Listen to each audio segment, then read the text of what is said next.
Apparently, you can turn cane stalks into actual paper, but this seems pretty hard to believe. I wanted to test whether it's actually possible, so after harvesting some resources, I boiled them to try and soften the fibres and help break them down.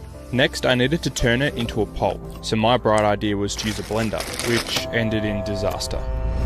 That does not look good.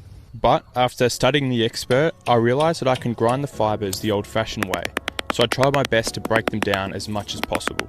And after a couple of hours, things were finally looking back on track. However, in order to form this pulp into a thin sheet, I need to collect it after it's been dispersed in water.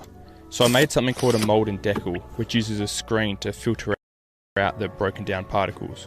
And I was very optimistic with how this was looking, but the next day that hope was quickly crushed. Well, I'm not turning that into a book. But to honour the sacrifice of my blender, I refused to give up. And I'm glad I didn't, because if I'd done 5 seconds of research, I'd know that I needed some sort of binder. It turns out if I simmer flour in water, it releases the starches, and once added to the mixture, this will help fuse the fibres together and make a strong sheet. And after one last attempt, I was relieved to peel off a functional piece of paper and learnt to never question my childhood again.